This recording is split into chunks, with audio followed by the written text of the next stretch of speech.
আব্দুল্লাহ ইবনে রওহা নবীজির জবান থেকে এই কথা শুনে ফেলছেন যে আল্লাহর নবী বলেছেন আব্দুল্লাহ ইবনে রওহা যদি শহীদ হয়ে যায়, আল্লাহর নবী তো কোনো ওহী ছাড়া কথা বলে না, নিশ্চিত আমি যুদ্ধের ময়দানে শহীদ হয়ে যাব।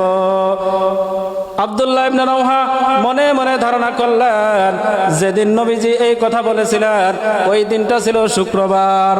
আব্দুল্লাহ ইবনে রওহা মনে মনে ধারণা করলেন যুদ্ধের ময়দানে গেলে তো আমি শহীদ হয়ে যাব, আজকে তো শুক্রবার, আমি আজকে শেষ জুমাটা নবীজির পিছনে পড়ে যাই, মসজিদের নববীর ভিতরে জীবনের শেষ জুমাটা আমি আদায় করে যাই। এর দ্বারা কি হবে যে আমি তো দুনিয়া থেকে চলে যাব, নবীজির চেহারা দেখতে পাবো না, আর আমার জীবনের শেষ নামাজটা নবীজির পিছনে হয়ে যাবে।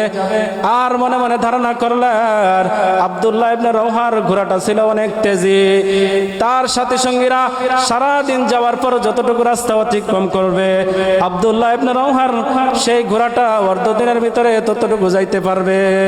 আব্দুল্লাহ ইবনে রওহা মনে মনে ধারণা করলেন আমি যদি নবীজির পিছনে জুমার নামাজ আদায় করে রওনা করে সন্ধ্যাবেলা আমার সাথীরা যেই যুদ্ধের ময়দানে যুদ্ধের ময়দানে পৌঁছে যাবে, আমি দুপুরবেলা নামাজ আদায় করে সেই যুদ্ধের ময়দানে তাদের সাথে পৌঁছে যাব।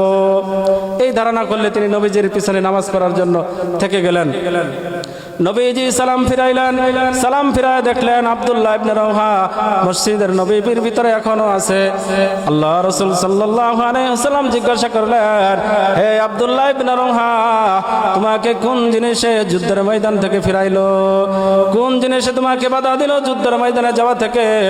আব্দুল্লাহ ইবনে রওহা বলে, ইয়া রাসূলুল্লাহ, ইয়া হাবিবাল্লাহ, আমি মুনাফিক না, আমি যুদ্ধের ময়দানে যাব, তবে আমি মনে মনে ইরাদা করলাম আমার সাথী সঙ্গীরা যে ঘোড়া দিয়ে তারা যুদ্ধের ময়দানে গেছে, আমার একটা ঘোড়া আছে তেজি ঘোড়া, তারা সারাদিন যতটুকু ঘোড়া দিয়ে যাইতে পারবে আমার ঘোড়া দ্বারা আমি অর্ধ দিনের ভিতরে ততটুকু যাইতে পারবো।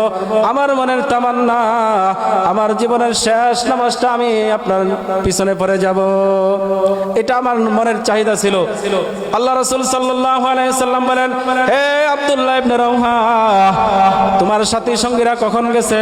বলে সকালবেলা গেছে, এখন দুপুর হয়ে গেছে।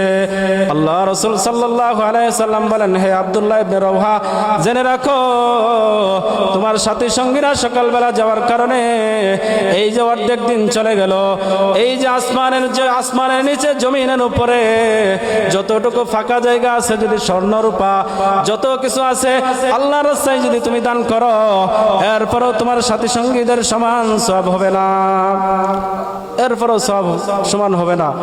আল্লাহ রাসূল সাল্লাল্লাহু আলাইহি ওয়াসাল্লাম আরো বলেন, হে আব্দুল্লাহ ইবনে রওহা, তুমি সকালবেলা যাও নাই আর তোমার সাথীরা সকালবেলা চলে গেছে, তুমি কতটুকু বিছানা পড়ছে জানো? তোমার সাথীরা সকালবেলা গেছে আর তুমি দুপুরবেলা যাবা, অর্ধ দিন পিছনে যাওয়ার কারণে তুমি আব্দুল্লাহ ইবনে রওহা জান্নাত থেকে 500 বছর পিছনে পড়ে গেছো। তোমার সাথীরা 500 বছর সামনে চলে গেছে জান্নাতের দিকে, তুমি 500 বছর পিছনে পড়ে আছো। যে কেন এমন হইল, কেন? এমন তো হওয়ার কথা ছিল না। আব্দুল্লাহ ইবনে রওহার মনের মধ্যে তো কোনো মুনাফিকি ছিল না, তার মনের মধ্যে বেশি নেকি উপার্জন করার তামান্না ছিল। আল্লাহ রাসূল সাল্লাল্লাহু আলাইহি ওয়াসাল্লাম বলেন, হে আব্দুল্লাহ ইবনে রওহা, সকালবেলা যাওয়া ছিল আমি নবীর তামান্না, বিকালবেলা আমার পিছে জুমার নামাজ আদায় করে যাওয়া তোমার তামান্না, তোমার তামান্না আমার তামান্না, এতটুকু পার্থক্য হওয়ার কারণে 500 বছর পিছনে পড়ে গেছো তুমি।